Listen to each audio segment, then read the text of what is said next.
C'est bon. C'est parti. Bon, alors aujourd'hui on va faire du pâté de porc. Donc au genièvre de l'Aveyron. Hein, quand c'est la saison, on le cueille directement en montagne. Ensuite après, on le pile pour vraiment faire sortir tous les arômes.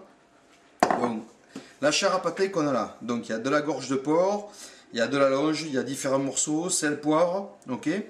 Ensuite on a besoin de quoi? Une terrine, le parfait. En général c'est le plus costaud comme marque. Et je l'ai donc tout ça, la chair à pâté, je l'ai faite donc marinée dans du porto. Parce qu'on va faire du pâté au porto. Tiens. Donc là on a également des oignons coupés très très fins, hachés très finement, qu'on va rajouter donc individuellement, pas dans la chair à pâté, mais individuellement dans le pot. On va mettre donc dans le pot la chair à pâté salée, poivrée, avec donc les oignons, le genièvre et également une feuille de laurier sur le début donc, du. Donc là j'ai haché de l'oignon.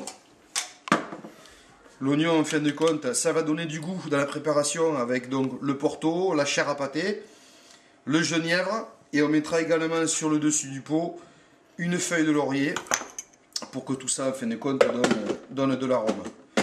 Donc là en fin de compte c'est pas compliqué, le genièvre on le met où on veut, mais l'idéal c'est de le mettre au fond, donc on met 2-3 graines de genièvre au fond du préalablement broyé hein, et tassé.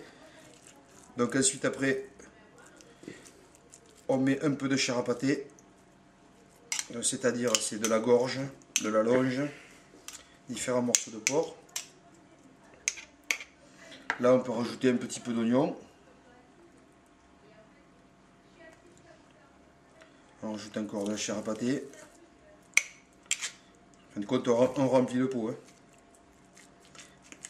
On mélange un peu. Alors on remplit pas trop quand même. Hein. Pas jusqu'au bord, on remplit jusqu'aux 3/4. Sachant qu'à la cuisson de toute façon le pâté va gonfler. Voilà. Comme ça c'est bon. Ensuite on prend donc une feuille de laurier qu'on place dessus. Voilà. On met donc le petit caoutchouc.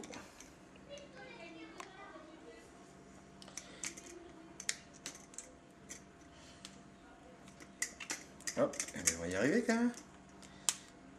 Voilà. Et on ferme. Voilà.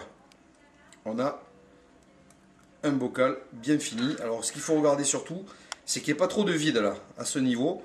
Il faut bien tasser, vous voyez, pour pas qu'il y ait trop de vide. L'idéal c'est qu'il n'y ait pas de vide du tout. Donc là on a notre pâté au porto, laurier et genièvre de l'Aveyron. Voilà. Donc on va répéter le geste pour tous les bocaux. Là j'ai pris 5 kg, j'ai fait à peu près 5 kg de chair à pâté. Donc on va répéter le geste pour tous les bocaux. C'est la phase de cuisson. Donc là il faut une bouteille de gaz. Là vous avez un trépied ou tripate hein, pour chauffer. Et là vous avez la stérilisatrice, le bouilleur qu'on trouve dans le commerce. Hein, ça fait on va dire 30 ou 40, une trentaine de bocaux. Donc là vous voyez, on a des crochets qui sont fournis avec. Quand tous les pâtés ont été faits, on monte donc, on coince les bocaux et on les monte donc sous forme de tour. Hein. Ce que vous pouvez faire, c'est vous pouvez mettre du linge aussi ou des chiffons pour pas qu'ils s'entrechoquent.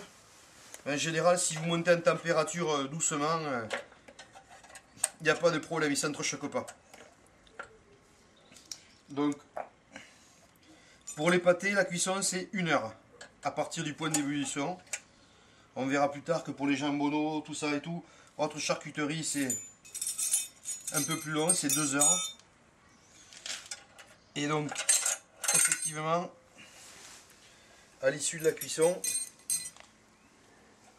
il ne faut pas sortir les bocaux de la stérilisatrice, mais il faut couper le gaz et attendre que ça refroidisse tout seul. Donc là on monte tout ça et après on va voir la cuisson. Donc voilà, on a fini le montage. Donc vous voyez, on a entouré de linge donc pour pas que les pots s'entrechoquent. Et là on est pris à la cuisson.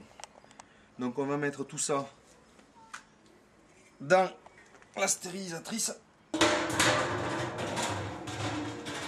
Et ensuite après on va remplir d'eau et on va chauffer jusqu'à ébullition. Et à partir du moment où il y aura ébullition, on va compter 1 heure. Voilà. Et après on laissera refroidir les pâtés. Et les pâtés seront consommés. Alors on peut les consommer de suite, mais l'idéal c'est de les laisser vieillir au moins 6 mois. C'est que vraiment que dans 6 mois qu'ils auront vraiment pris tout leur goût avec le mélange du genièvre, du porto, de l'oignon et du laurier. Voilà. Donc là, effectivement, on peut voir qu'on a rempli d'eau les pâtés, on a allumé. On va attendre l'ébullition, après on va compter 1 heure. À savoir que donc quand la cuisson est terminée, les pâtés, vous les laissez refroidir, même si ça prend quelques heures. Et quand vous les sortez, après vous les stockez à l'abri de la lumière. Ça c'est important, parce que pour qu'il y ait une certaine maturation, pour qu'ils mûrissent et pour qu'ils prennent tous leurs arômes, on les laisse à l'abri de la lumière et on ne les touche pas pendant quelques mois. Voilà. Donc là je vais poser le couvercle dessus. Le thermomètre, et là vous aurez des pâtés maison, 100% maison et 100% naturel à l'ancienne. Donc on reviendra pour la fin de cuisson.